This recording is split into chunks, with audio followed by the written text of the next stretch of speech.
Hello, welcome to Sue's Quick and Easy, where today I'm going to try to take it down a few notches because I've been a little bit hyper in my videos. So we're just going to use real basic ingredients and we're going to make something today that everybody loves. French fried onions. Come on top of green bean casserole, and it's hard for me not to get excited. Okay, on top of green bean casserole, everybody loves green bean casseroles, and it's not because of the green beans, it's not because of the mushroom soup, it's because of the French fried onions. They're so good. And hubby and I never have any around the house on account of the fact that as soon as we buy them, we eat them right away. So today we're making homemade French fried onions.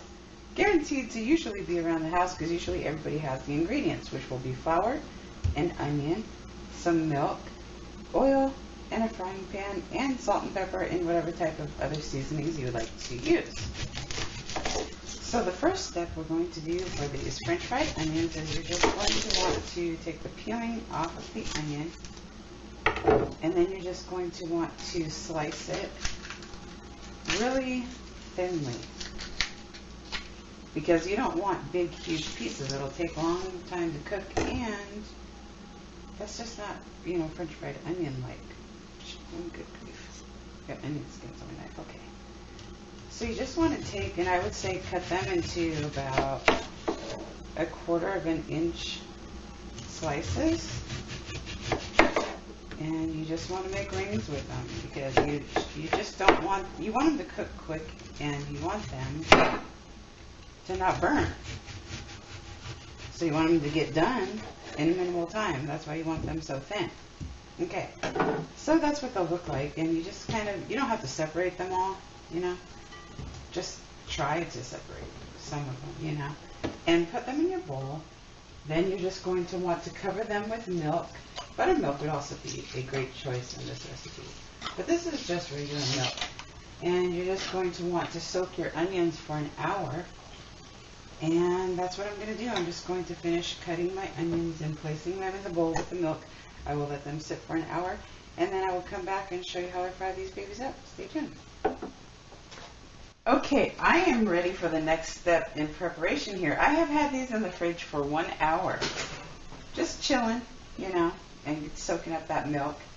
And you just want to use and the skillet is preheated to 400 degrees. Now you can use a Fry Daddy or any kind of deep frying skillet.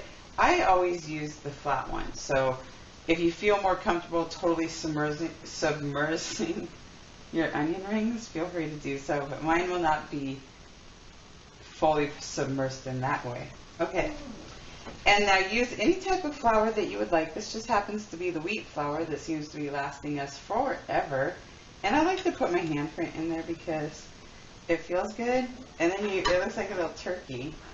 Isn't that cute? Okay, so I am just going to take some garlic powder at this point, and I'm going to put it in my flour generously because I love my garlic.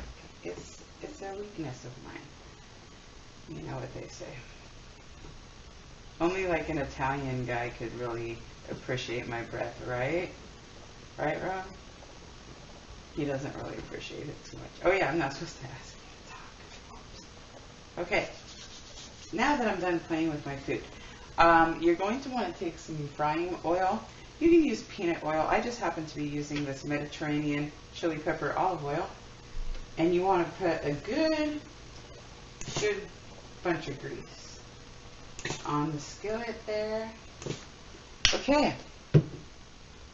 So then you just want to take your onion rings. But now this is the trick. You can't use the plastic bag method with this one because it'll get all clumpy and it won't be good. So you kind of have to do a little bit of work with these rings. And you just want a thin coating of your flour on it, then you're just going to want to put it in the hot oil. And you just want to cook it on both sides for about, it's going to be really hot. If you do it this way, probably about 3 minutes on each side. If you totally submerge it, it's probably about 3 minutes total, I would say. 3 to 5. Just check, you know, how brown you want it or whatever. And I usually save most of my seasoning until after they're done on the plate and they've drained onto a paper towel, then I season it. That's how I do it. So I'm just going to continue singly doing my rings here, and I will cook these about 3 to 5 minutes on each side, turn them over, put them on a plate with the paper towels, and then I'll show you taste test and all that good stuff. So I'll be back. Oh, my fingers are icky. My fingers. My turkey fingers are ickies. Okay. Okay, so my onions are done. Some of the pieces, if you want them more like the French fried onions that you buy commercially, you can just, you know, cut your onion slices like this if you would like, because some of mine turned out that way. And then there's smaller pieces, but mostly mine turned into like rings. And so these would be great to put on a hamburger and things like that as well. Now these are fresh out of the fryer, drying on a paper towel.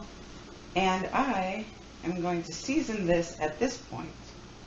You just want to take some salt and pepper or whatever type of seasonings you would like to use. I'm just going to do basic this time.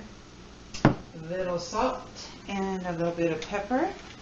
And then I will do a little bit of taste test. Now you can serve these like, you know, on your green bean casserole or in any kind of casserole, as I said, on your burgers, or you can just eat them with some dipping sauce. They're quite nice that way too. Oh yeah, these are like, definitely take the time to fry them one by one. This one's the piece I picked up is a little dark, but definitely fry them one by one so that the flour doesn't clump up and you just get big flour chunks, because when you do it the right way and you take your time and you're patient with these, they are so good. Yeah, they do. They taste very much like the real thing too, I have to say. Thanks for joining me on Sue's Quick and Easy, French fried onion style. Get in your kitchen, make some up. You probably have all the ingredients and they're really good. And very versatile too. So talk to you guys later. Thanks for joining me. Love you all. Bye.